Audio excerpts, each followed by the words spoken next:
Marcos capítulo 6. Um profeta sem honra. Jesus saiu dali e foi para a sua cidade, acompanhado dos seus discípulos. Quando chegou o sábado, começou a ensinar na sinagoga, e muitos dos que o ouviam ficavam admirados. De onde lhe vêm essas coisas? Perguntavam eles. Que sabedoria é esta que lhe foi dada? E esses milagres que ele faz? Não é este o carpinteiro, filho da Maria, irmão de Tiago, José, Judas e Simão? Não estão aqui conosco as suas irmãs? E ficavam escandalizados por causa dele. Jesus lhes disse: só em sua própria terra, entre seus parentes e sua própria casa, é que um profeta não tem honra, e não pôde fazer ali nenhum milagre, exceto impor as mãos sobre alguns doentes e curá-los. E ficou admirado com a incredulidade deles. Jesus envia os 12. Então Jesus passou a percorrer os povoados, ensinando. Chamando os 12 para junto de si, enviou-os de 2 em 2, e deu-lhes autoridade sobre os espíritos imundos. Estas foram as suas instruções. Não levem nada pelos caminhos, a não ser um bordão. Não levem pão nem saco de viagem, nem dinheiro em seus cintos. Calcem sandálias, mas não levem túnica extra. Sempre que entrarem numa casa, fiquem ali até partirem. E se algum povoado não os receber, nem os ouvir, sacudam a poeira dos seus pés quando saírem de lá, como testemunho contra eles. Eles saíram e pregaram ao povo que se arrependesse, expulsavam muitos demônios, e ungiam muitos doentes com óleo, e os curavam. João Batista é decapitado. O rei Herodes ouviu falar dessas coisas, pois o nome de Jesus havia se tornado bem conhecido. Algumas pessoas estavam dizendo: João Batista ressuscitou dos mortos, por isso estão operando nele poderes milagrosos. Outros diziam: ele é Elias. E outros ainda afirmavam: ele é um profeta, como um dos antigos profetas. Mas quando Herodes ouviu essas coisas, disse: João, o homem a quem decapitei, ressuscitou dos mortos. Pois o próprio Herodes tinha dado ordens para que prendessem João, o amarrassem e o colocassem na prisão por causa de Herodias, mulher de Filipe, seu irmão, com o qual se casara. Porquanto João dizia a Herodes: não te é permitido viver com a mulher do teu irmão. Assim, Herodias odiava e queria matá-lo, mas não podia fazê-lo, porque Herodes temia João e o protegia, sabendo que ele era um homem justo e santo. E quando o ouvia, ficava perplexo. Mesmo assim, gostava de ouvi-lo. Finalmente, Herodias teve uma ocasião oportuna. No seu aniversário, Herodes ofereceu um banquete aos seus líderes mais importantes, aos comandantes militares e às principais personalidades da Galiléia. Quando a filha de Herodias entrou e dançou, agradou a Herodes e aos convidados. O rei disse à jovem: peça-me qualquer coisa que você quiser, eu lhe darei. E prometeu-lhe sob juramento: seja o que for que me pedir, eu lhe darei, até metade do meu reino.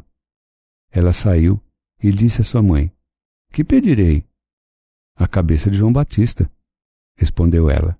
Imediatamente a jovem apressou-se em apresentar-se ao rei, com o pedido: desejo que me des agora mesmo a cabeça de João Batista num prato.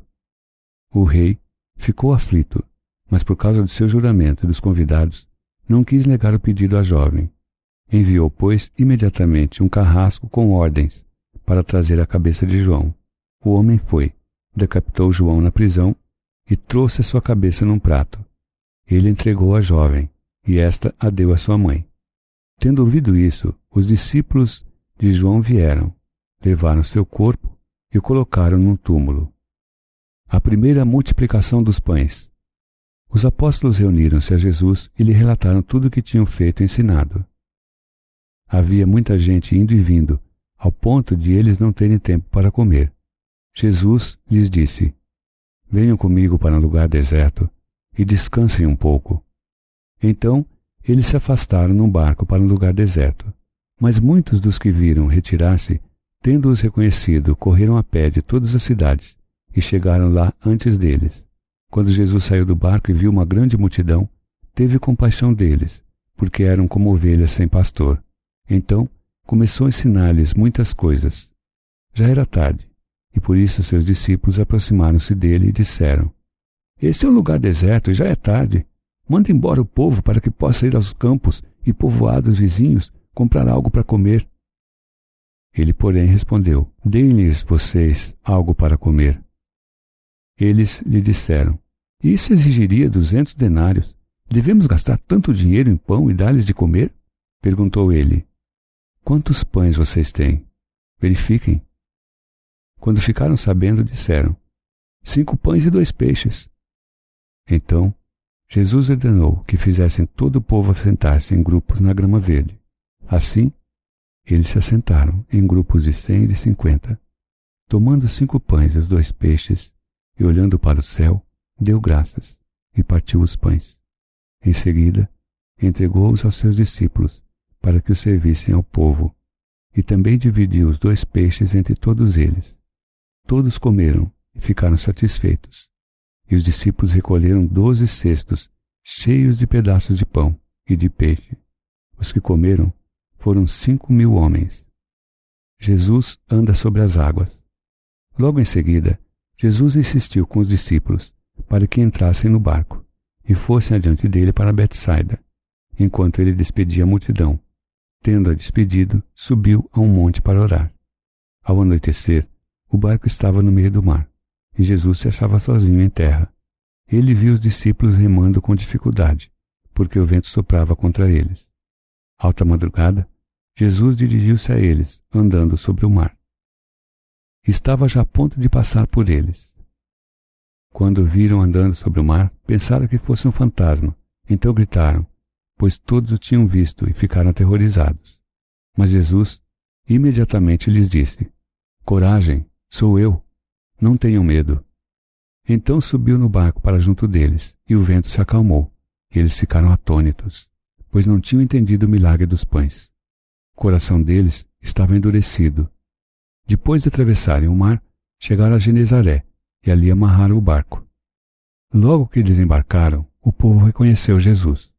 Eles percorriam toda aquela região e levavam os doentes em macas para onde ouviam que ele estava.